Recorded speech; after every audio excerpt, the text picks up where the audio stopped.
Shalom, selamat hari Minggu Jemaat GKKB Nangapino dimanapun Anda berada. Sebentar lagi kita akan memulai ibadah online kita. Namun sebelum itu kita akan mempersiapkan diri kita terlebih dahulu sebelum melakukan ibadah online. Persiapkan diri dengan berpakaian yang rapi dan sopan seperti layaknya kita akan ke gereja. Duduklah yang sopan, jangan berbaring atau melakukan aktivitas yang lainnya. Dan tidak makan atau minum selama ibadah berlangsung. Ikuti rangkaian liturgi dan tetap berpartisipasi aktif selama ibadah berlangsung, seperti saat duduk, saat berdiri, saat berdoa, dan saat mendengarkan firman Tuhan. Persembahan dapat dilakukan dengan cara mentransfer ke rekening gereja atau dapat disisihkan ke dalam amplop dan dapat menghubungi TU gereja untuk dijemput di rumah jemaat. Ikuti seluruh ibadah sampai selesai dengan baik. Siapkan hati kita untuk menyembah Tuhan dengan sungguh-sungguh. Kiranya kita semua dapat beribadah di rumah masing-masing dengan baik. Dan kiranya Tuhan Yesus senantiasa menyertai kita semua. Selamat beribadah, Tuhan Yesus memberkati kita semua. Shalom. Selamat pagi, jemaat yang dikasihi di dalam Tuhan. Shalom. Kita bersyukur pada pagi hari ini. Sudah sekian lama kita tidak datang ke gereja, sudah hampir 4 bulan. Mungkin sudah mulai lupa anggotanya yang mana mungkin ya. Tapi kita bersyukur pada pagi hari ini kita boleh datang bersama-sama, meskipun kita harus tetap menjaga physical distancing dan social distancing. Hari kita beribadah kepada Tuhan dengan mempersiapkan diri. Ibadah kita pada pagi hari ini kita buka di dalam nama Allah Bapa, Putra dan Roh Kudus. Hari kita mengambil satu dulu di hadapan Tuhan. Di dalam satu dulu yang ada kita mengucap syukur dan kita memohon pengampunan di hadapan Tuhan, sehingga kita boleh didayahkan untuk memuji Dia pada pagi hari ini. Kita ambil satu dulu.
syukur kami panjatkan di hadirat-Mu. Kami bersyukur kepada Tuhan, di mana kami sebagai umat-Mu di tempat ini. Pada hari ini kami kembali lagi boleh bersama-sama beribadah di gereja. Ini semua karena anugerah dan kebaikan Tuhan bagi kami semua. Kami datang penuh dengan kerinduan untuk memuji dan mengagungkan nama-Mu ya Tuhan. Dan kiranya Tuhan memberkati akan ibadah kami dari awal, pertengahan sampai berakhirnya. Kami mohon Roh Kudus Allah bekerja sehingga kami semua sungguh boleh menikmati hadirat Tuhan. Berkati setiap anak-anak-Mu yang ambil bagian dalam pelayanan pada hari ini Tuhan. Berkati seluruh jemaat-Mu yang sudah hadir pada pagi ini. Dan mereka yang mungkin masih dalam perjalanan, Tuhan pimpin, Tuhan tuntun, Tuhan sertai mereka.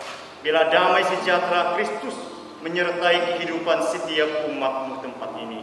Terpujilah Engkau ya Tuhan. Demi nama Tuhan kami Yesus Kristus, kami berdoa dan mengucap syukur. Amin. Mari kita bersama-sama mengikrarkan kita di hadapan Tuhan di dalam pengakuan iman kasih. Pengakuan iman kasih. Aku percaya kepada Allah, Bapa yang Maha Kuasa, Hari langit dan bumi, dan kepada Yesus Kristus, Anak yang tunggal Tuhan kita, yang dikandung dari Roh Kudus, lahir dari anak darah Maria, yang menderita sengsara di bawah pemerintahan Pontius Pilatus, disalibkan, mati dan dikuburkan, turun ke dalam kerajaan maut. Pada hari yang ketiga, bangkit pula dari antara orang mati, naik ke surga, duduk sebelah kanan Allah, Bapa yang Maha Kuasa, dan dari sana Dia akan datang untuk menghakimi orang yang hidup dan yang mati. Aku percaya pada Roh Kudus, gereja yang kudus dan persekutuan Tuhan Kudus, pengampunan dosa, kebangkitan tubuh, dan hidup yang dia kekal. Amin. Dalam bahasa Mandarin, 我信上帝，虽然不得，创造天地的主，我信我主耶稣基督，上帝的独生子，因圣灵感孕，由童贞女玛利亚所生，在人类如拉头所下受难，因历十字架，受死埋葬，将在人间死，第三日从复活上天，坐在天父上帝的右边，将一种大地降临。审判和人生，我信圣灵，我信圣灵的教会，我信圣相通，我信罪赦免，我信主复活，我信永生。Amin. Silakan duduk oleh terima kasih. Mari kita mempersiapkan hati kita untuk mendengarkan firman Tuhan. Namun sebelum itu kita masih menyanyikan satu pujian sandar pada Allah yang utama. Sandar pada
ibadah sedang berlangsung.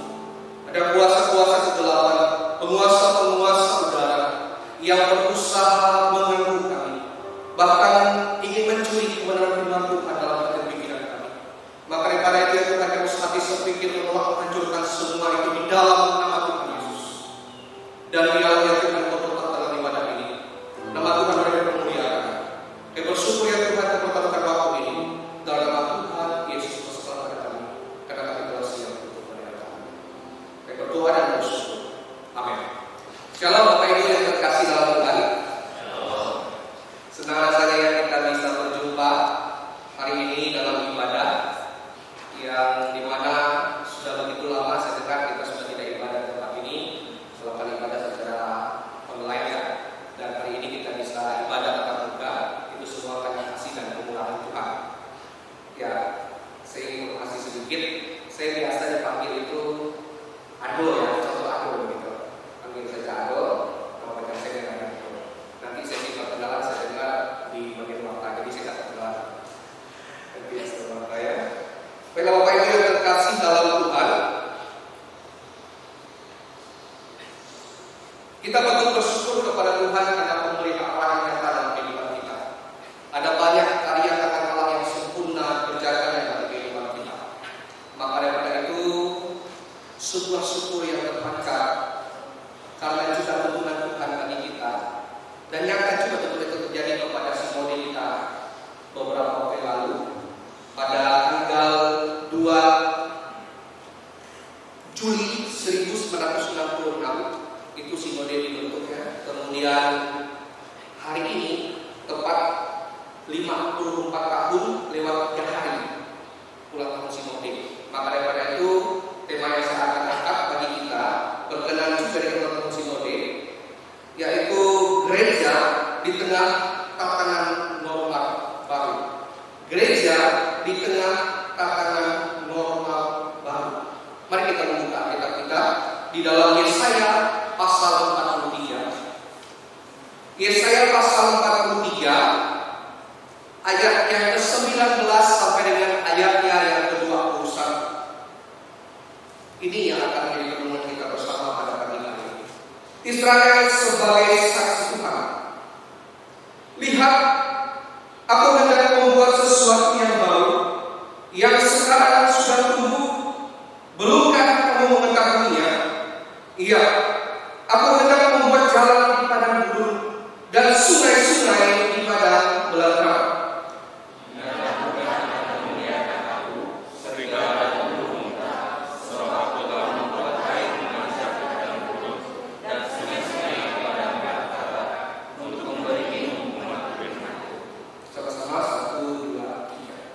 Umat yang telah kubentuk bagiku akan memberitakan kemasyhuran.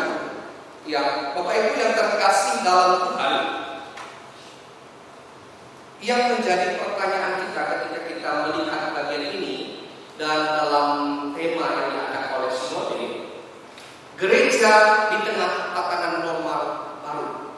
Yang menjadi pertanyaan bagi kita, bagaimana gereja itu dapat bertahan atau gereja bisa terus eksis di tengah tatanan normal baru ini. Karena memang kita ketahui sendiri, gereja merupakan sebuah persekutuan dan instansi yang dimana Allah sendiri sebagai pembentuknya dan Allah sebagai kepala dari gereja itu sendiri. Tentu Bapak Ibu terkasih dalam Tuhan, gereja ada di tengah kondisi yang begitu pelik hari-hari ini. Kondisi nyata di luar kita sana, ada banyak hal yang begitu mengejutkan sedang terjadi. Hari-hari ini tampak begitu menakutkan bagi banyak orang. Orang di luar Tuhan takut menghadapi kondisi hari-hari ini. Apabila Bapak Ibu jemaat sekalian mengikuti perkembangan informasi berkenaan dengan pandemi yang sedang melanda dunia hari-hari ini, maka Bapak Ibu akan menemukan sebuah fakta bahwa negara-negara yang begitu besar memiliki sumber daya yang begitu hebat, peralatan medis yang sangat memadai, dan ketahanan ekonomi yang bisa dikatakan memiliki kekuatan luar biasa hebatnya. Sebut sajalah sekali Amerika berhasil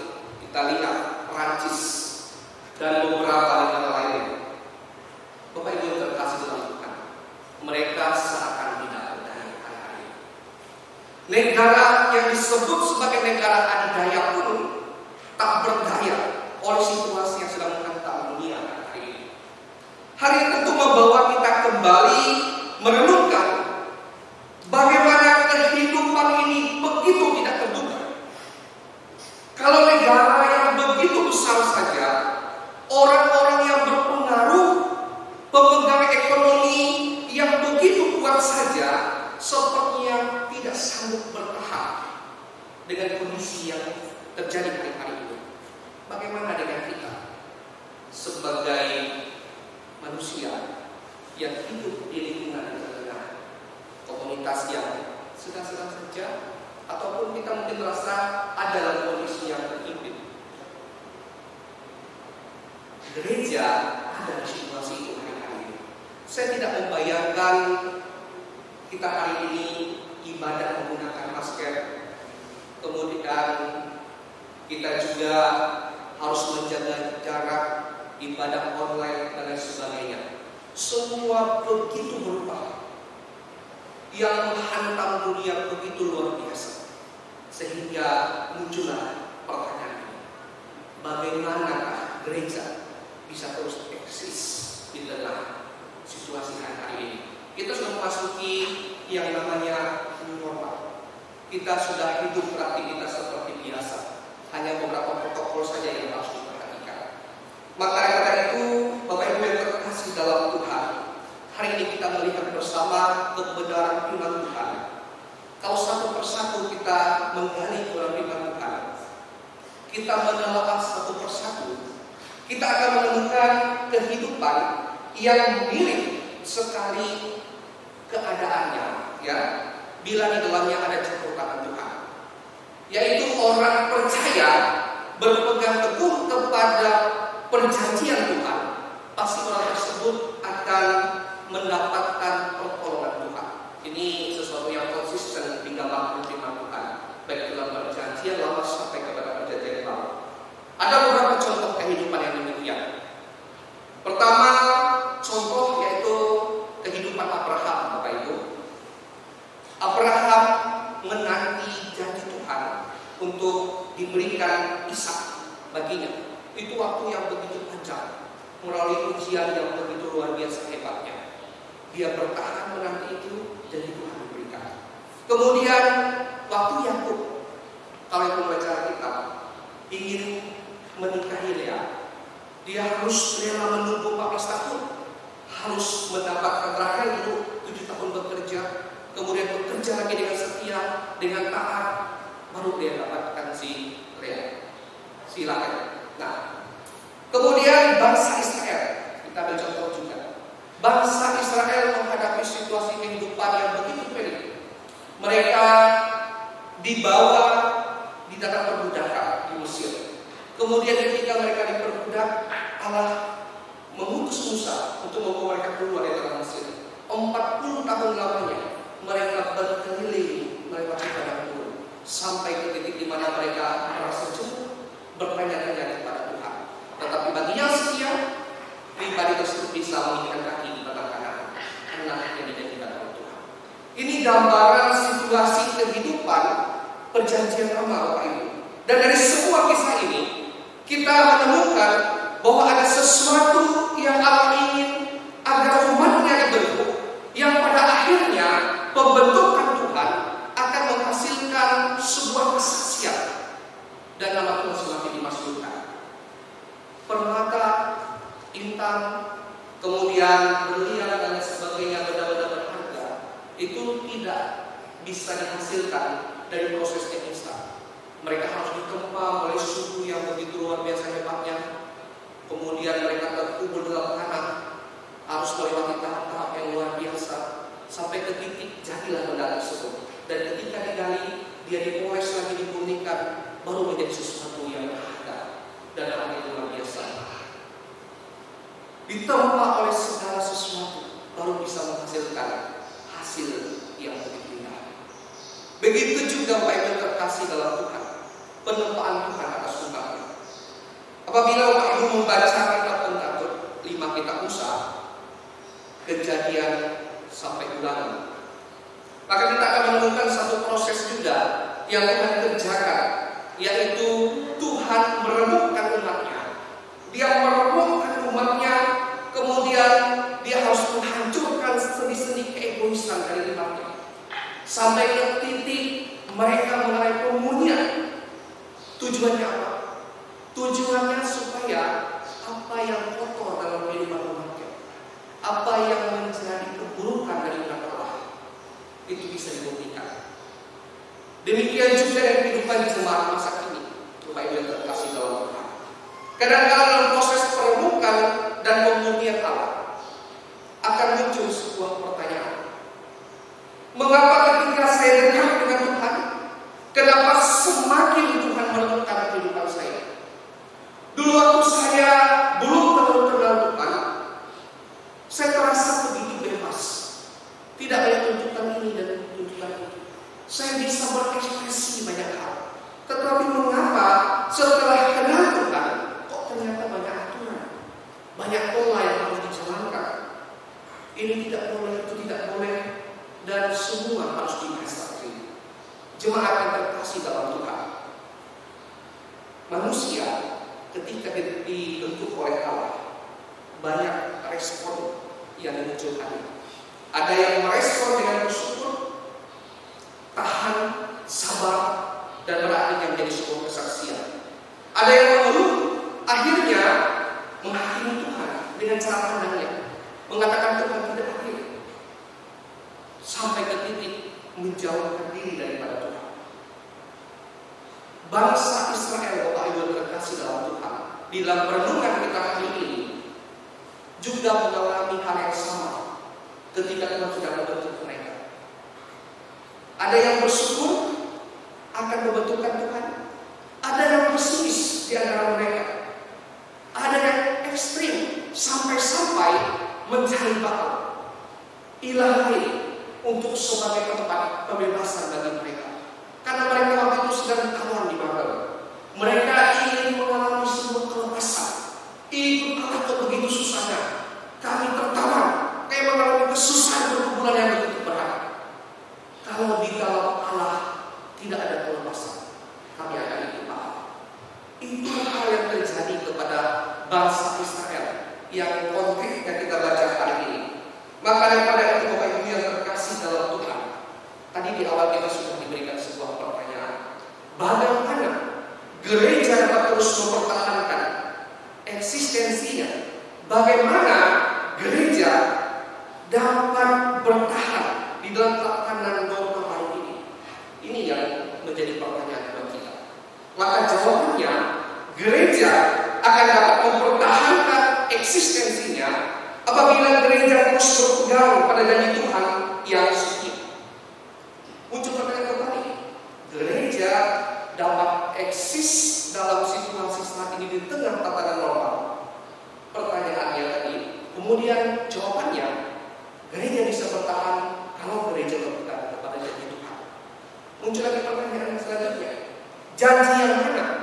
Nah, ayat 19 sampai dengan yang ke-20 jelas berkata, untuk memberi minum, pada bagian akhir di sana katakan, Allah menggambarkan akan membuat jalan di padang gurun dan sungai-sungai di padang belantara. Ini merupakan janji providensial atau bahasanya janji penyertaan dan perlindungan Allah bagi umat Allah. Jemaat yang terkasih dalam Tuhan, nas dalam Yesaya 43 ayat pertama sampai dengan yang ke-28 merupakan pasal yang membahas tentang kelepasan Israel dari pembuangan di Babel karena kasih Allah akan umatnya.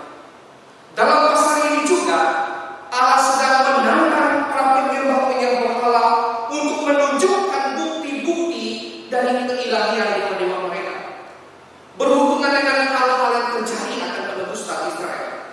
Dan bukti ini, bangsa Israel diharapkan memiliki kelengkapan yang cukup untuk membuktikan bahwa Allah mereka adalah Allah yang benar dan hidup, dan hanya Dia satu-satunya pemberi janji yang janjinya dapat diuji.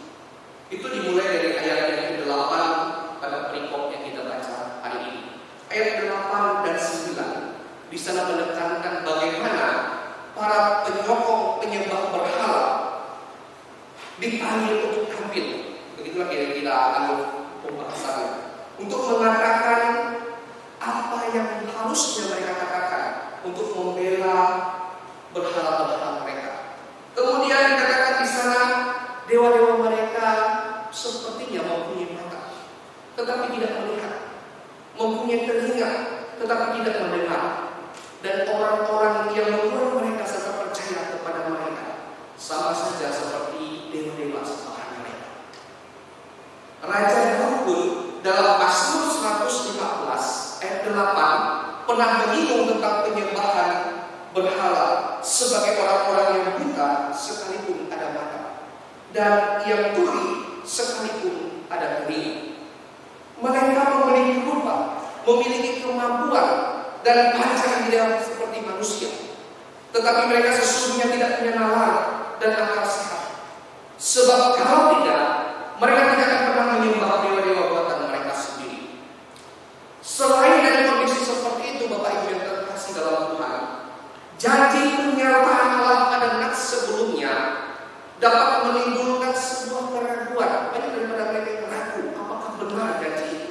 Apakah sungguh Allah memberikan janji itu bagi kita untuk melepaskan kita? Maka untuk menjawab keraguan umat Allah pada bagian ini, nas yang kita baca tadi, kalau satu perintah kita melihat, menegaskan bahwa Allah itu adalah Allah yang tidak berubah. Ia akan menepati janjinya. Aku tetap diam, kata Firman Tuhan dalam ayat 10, kemudian ayat 13. Akulah Tuhan. Bagian ini menekankan tentang bagaimana Allah sendiri yang tidak berubah ketika memberikan janji yang sama kepada umat Allah. Allah itu juga lah yang akan menepati janjinya. Dan kata aku di sana beberapa kali diulangi, ingin menegaskan tentang bagaimana Allah itu sendiri yang berpegang kepada perjanjiannya. Penebusan Allah terjadi atas umatnya, dan penebusan itu merupakan bagian dari penggenapan janji Allah. Kejatuhan Babel digambarkan pada ayat-ayat sebelumnya, ayat 16 kemudian 17, kemudian penebusan bagian ini dikatakan sebagai sebuah keluaran baru. Kalau kita melihat keluaran yang pertama, itu terjadi ketika mereka keluar dari Mesir. Kemudian pada konteks bagian ini dikatakan sebagai sebuah keluaran baru, di mana mereka dulu pernah mengalami hal yang sama. Hari ini pun Allah berjanji untuk mengerjakan hal yang sama juga bagi mereka, tetapi janji yang berbeda.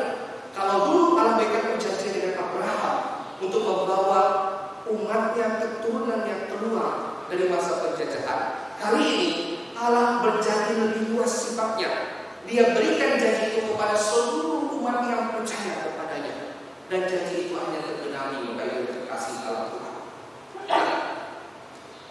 Kalau kita melihat rentetan peristiwa yang ada di dalam perjanjian lama, maka kita bisa mengambil sebuah kesimpulan di situasi hari-hari ini yang begitu menghimpit.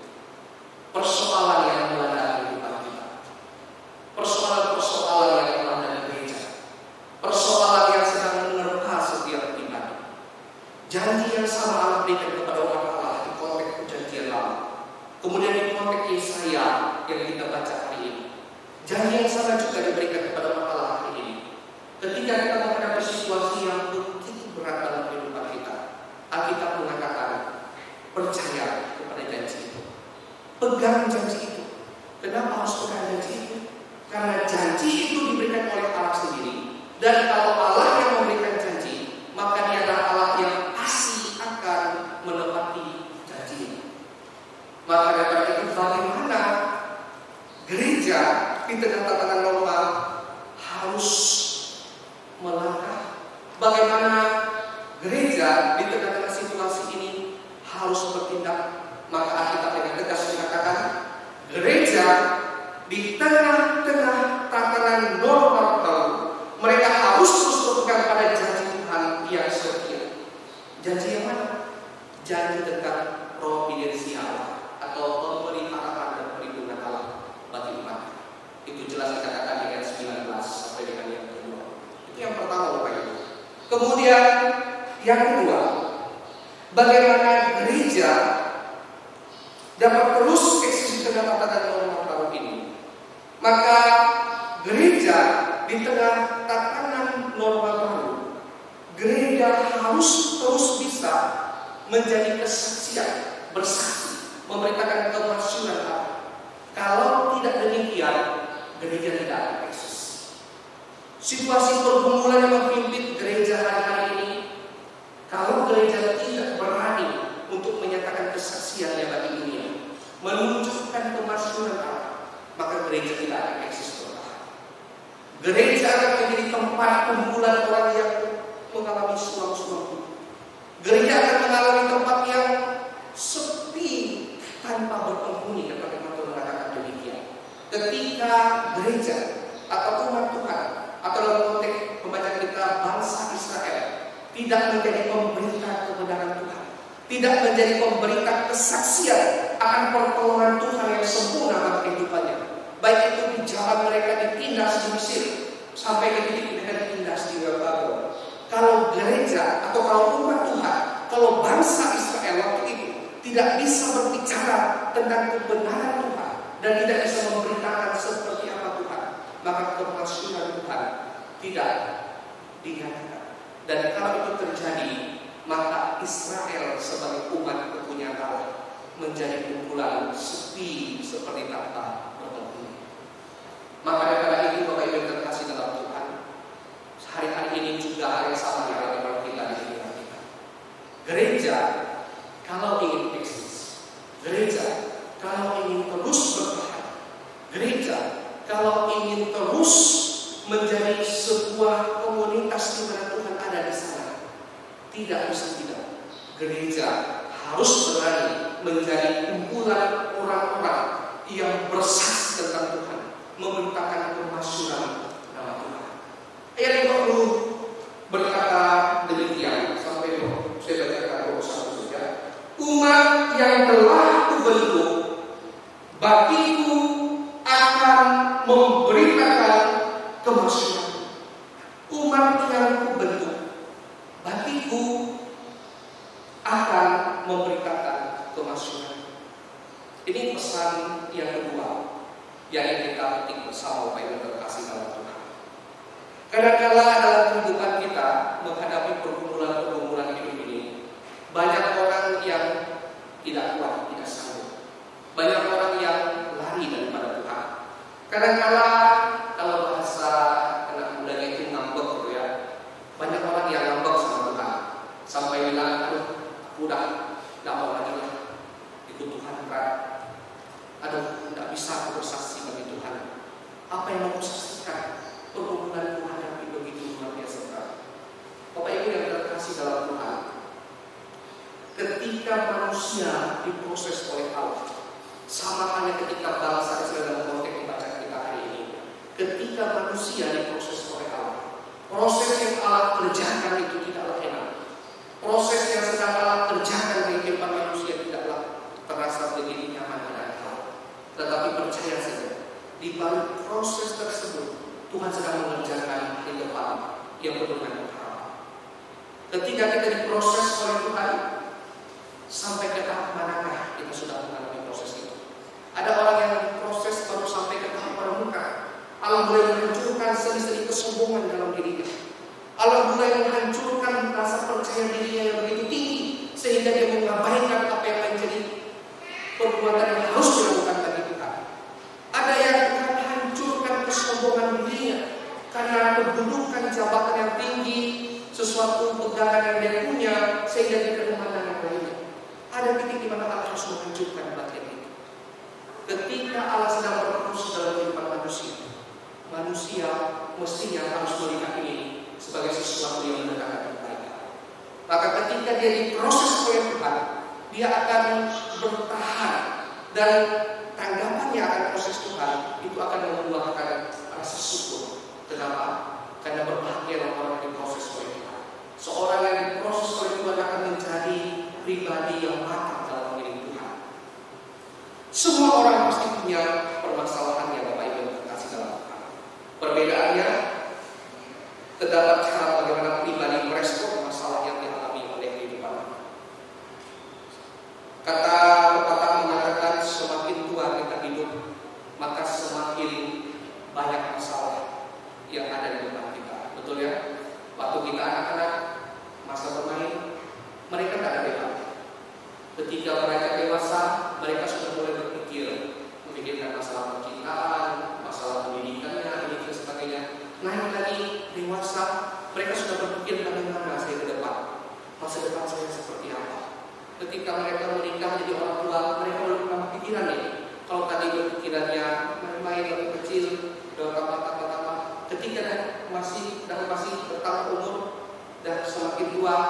pikiran semakin banyak bagaimana anakku nantinya, pikiran lagi pertama lagi bagaimana cucuku nantinya, bagaimana kehidupan hari tuaku, bagaimana ini dan itu.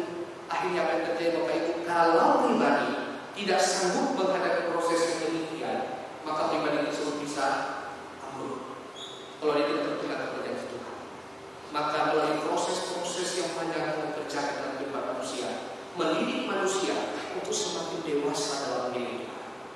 Ketika pendewasaan Tuhan terjadi, maka manusia akan melihat apapun yang terjadi dalam kehidupannya bisa menjadi kesaksian baginya, sehingga nama Tuhan boleh dimasyhurkan melalui kehidupan. Bapak Ibu yang terkasih dalam Tuhan, biarlah pula hal ini bisa menjadi pegangan kita di tengah-tengah kondisi yang mengkhawatirkan di sekitar kita.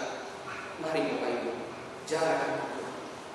Allah kita adalah Allah yang berjanji untuk memberikan perlindungan dan penyertaan kepada kita. Janji yang diberikan kepada umat Allah pada konteks perjanjian lama sudah tergenapi. Di dalam Yesus Kristus pun sudah tergenapi. Hari ini pun janji itu diberikan kepada kita. Janji penyertaan Tuhan, perlindungan Tuhan. Kalau janji yang sama diberikan oleh pribadi yang sama, maka percaya saja janji itu akan tergenapi juga dalam kehidupan kita. Dan kedua, ketika menghadapi pergumulan yang begitu berat ini, terus pegang bahwa kehidupan kita adalah kehidupan yang diproses oleh Allah. Dan proses dari Allah itu menuntut kita untuk bersaksi akan kebenaran Tuhan. Kekuatan yang datang daripada Tuhan memampukan kita, sehingga dari kesaksian itu nama Tuhan semakin dimasyhurkan. Dengan dua hal ini, gereja akan dapat bertahan di dalam tatanan normal ini. Dengan dua hal ini, gereja bisa terus eksis menjalankan fungsi dan tugasnya, sehingga nama Tuhan semakin dipermuliakan. Biarlah kita terus bertahan dalam Tuhan, terus kuat dalam iman, berpegang pada janjinya, dan Tuhan akan memberkati kita senantiasa. Mari kita berdoa. Bapa surgawi, hamba sudah berhenti berbicara tentang kebenaran firman Tuhan saat ini. Ada banyak hal yang belum secara sempurna hamba lepaskan di jemaat saat ini, ya Tuhan. Maka daripada itu memohonkan pertolongan Roh Kudus, kiranya akan menerjemahkan ke dalam pengertian kami, sehingga firman Tuhan ini menjadi kebenaran yang komplit dalam hati kami, menjadi pegangan dalam kehidupan kami, dan menjadi rema dalam kehidupan kami hari lepas hari. Sebagai gereja, sebagai komunitas orang percaya Allah sendiri membentuknya sebagai kepalanya, mampukan kami ya Tuhan terus bertahan dalam kondisi ini dengan berpegang pada janji-Mu, janji perlindungan yang sempurna. Dan mampukan kami juga ya Tuhan untuk terus menjadi saksi Tuhan, menyatakan tentang kemasyhuran nama-Mu, sehingga dengan demikian tidak ada ruang bagi kami untuk mengeluh, tidak ada ruang bagi kami untuk mempertanyakan pertolongan Tuhan. Kami akan memberitakan tentang bagaimana kebaikan dan kemurahan Tuhan, sehingga kami bisa menjadi kekuatan bagi orang-orang yang lemah hari-hari ini, sehingga kami bisa menjadi kekuatan bagi banyak orang di sekitar kami yang bergumul dengan persoalan mereka. Ketika kami bersaksi tentang kedaulatan-Mu yang sempurna ya Tuhan, banyak orang boleh dimenangkan hati Tuhan. Dengan demikian maka gereja bisa terus bertahan dan eksis di tengah-tengah situasi new normal ini ya Bapak. Berkati jemaat ini ya Tuhan, kuatkan mereka dalam setiap pergumulan masalah mereka hadapi. Biarlah Tuhan sebagai solusi bagi kehidupan mereka. Kami bersyukur, kami pertaruhkan ibadah kami, biarlah ibadah kami berkenan kepada dalam nama Tuhan Yesus kami sudah berdoa. Amin. Saya kembalikan kepada pujian. Jemaat kita akan berdoa untuk persembahan yang sudah kita berikan maupun yang akan kita berikannya. Sebagai informasi adalah kotak di depan. Jadi mungkin ada kita yang tadi sudah memberikan persembahan karena kondisi seperti saat ini, jadi waktu kita bersingkat. Ya, kita berdoa sama-sama untuk persembahan yang kita berikan. Mari kita berdoa. Terima kasih Tuhan, kami sungguh bersyukur kepada-Mu sebab Engkau adalah Allah yang begitu mengasihi kami. Kasih setia-Mu Tuhan tidak pernah meninggalkan kami.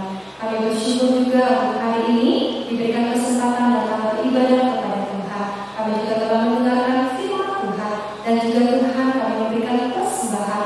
Kiranya Engkau sendiri yang boleh menguduskan, memberkati persembahan kami, sehingga dapat terus dipakai dan boleh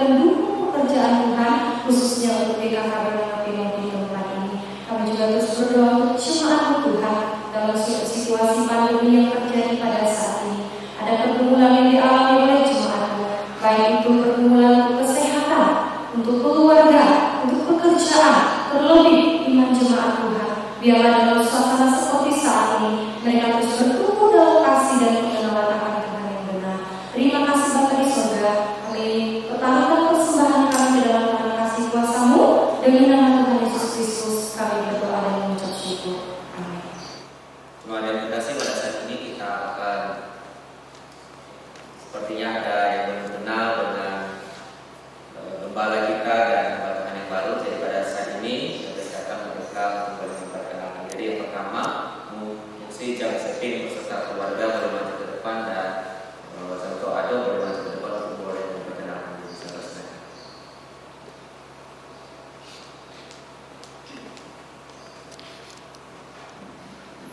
Baik, selamat pagi Bapak Ibu yang saya kasih dalam Tuhan kita Yesus Kristus. Shalom. Mungkin kita kedinginan ya, karena sepanjang malam hujan begitu luar biasa. Pertama-tama saya mengucapkan pujian dan syukur kepada Tuhan kita Yesus Kristus, di mana kami sekeluarga boleh tiba di Nangapino pada tanggal 28 Juni yang lalu, yaitu pada siangnya kami sekeluarga sampai di Nangapino. Secara selesai acara bisa sambut di Sintang. Bersyukur untuk sambutan dari jemaat Tuhan di tempat ini atas kehadiran kami, dan saya melihat bahwa jemaat menyambut kami dengan begitu bersukacita, dan kami mengucapkan banyak terima kasih kepada seluruh jemaat Tuhan di tempat ini. Kemudian saya akan kenalkan istri saya dan juga anak saya. Satu tidak turun ya. Saya minta istri bisa maju. Ini istri saya, anak saya, Tirsa. Dedek bisa maju. Ini. Satu yang tengah, ya masih di atas, yang turun dia. Mungkin takut apa dia. Masih malu penyesuaian. Ini istri saya, ya istri saya namanya Marga Bong, ya Bong Pitsan ya. Tapi karena ikut tidak ada orang tua tidak sholat nikah, dia ikut mama jadi Fam Pitsan ya. Dia Marga Bong, ya. Ini anak saya yang bungsu, ya. Itu namanya Yosafat, ya dipanggil Holok. Anak saya yang tua, yang putri, namanya Tirsa Delvia, dipanggil Ciaki ya. Satu lagi, nomor 2 itu Yosia Delvia, dipanggil Akot. Ya, ini saya kenalkan keluarga saya. Seandainya kalau di luar, di mana ketemu kami belum kenal nama, ya mungkin terlewatkan oleh kami. Saya harap Bapak Ibu sekalian bisa maklum ya, karena kami masih dalam tahap penyesuaian dan pengenalan dengan Bapak Ibu sekalian. Seandainya di pasar ketemu, kami hanya angkat tangan, Bapak Ibu harap maklum ya, karena kami perlu waktu untuk menghafal nama dan keluarga Bapak Ibu sekalian.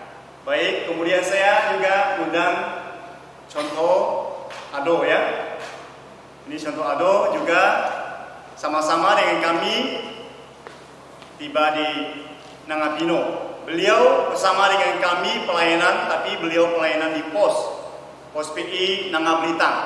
Kurang lebih dengan saya hampir 5 tahun juga beliau di sana dalam pelayanan. Dan bersyukur anugerah Tuhan, beliau ya tetap bisa bersama-sama dengan kami dalam pelayanan, satu tim dalam pelayanan di tempat ini. Ini semua karena anugerah Tuhan. Mungkin saya memberikan waktu untuk beliau memperkenalkan diri, apakah sudah berkeluarga atau masih sendiri ya. Baik.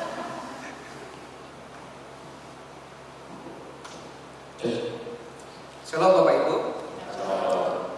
Kita bersyukur pada Tuhan karena kesempatan daripada Tuhan, maka kita bisa berjumpa di tempat ini hari ini.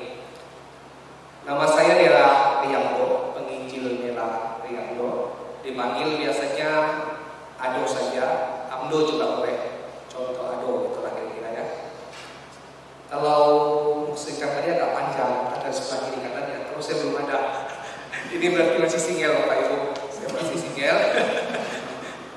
doakan supaya kedepannya ada yang menemani di samping kiri.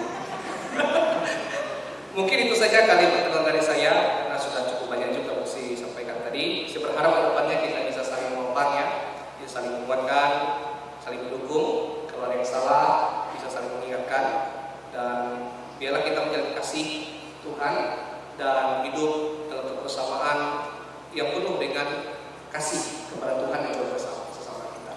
Itu saja mungkin dari saya. Terima kasih, Tuhan memberkati.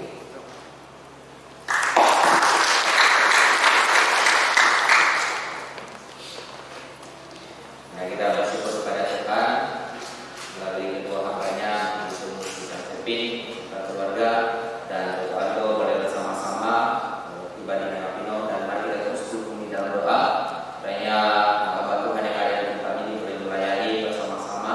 Kita rindu melalui pelayanan membawa Tuhan di tempat ini, nama Tuhan semakin ditinggikan dan setiap jemaat boleh juga bertumbuh di dalam Tuhan. Dan saat ini saya mengajak jemaat untuk bangkit berdiri, mungkin salamnya dari jauh ya, salamnya dari jauh seperti ini.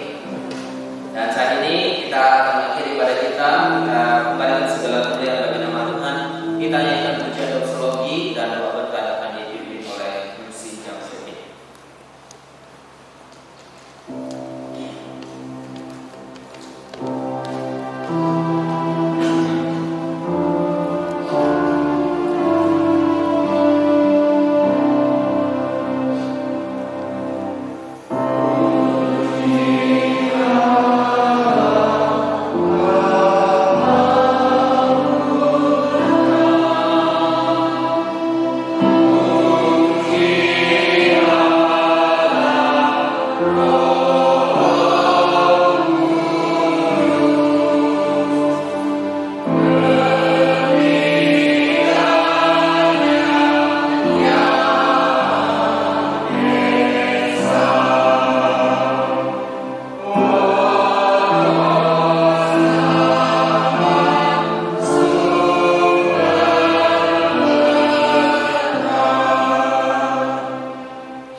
Sidang jemaat yang dikasihi Tuhan, arahkan hatimu kepada Tuhan dan terimalah berkat dari Tuhan kita Yesus Kristus.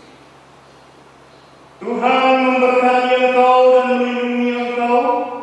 Tuhan menyinari engkau dengan wajah-Nya dan memberi engkau kasih karunia. Tuhan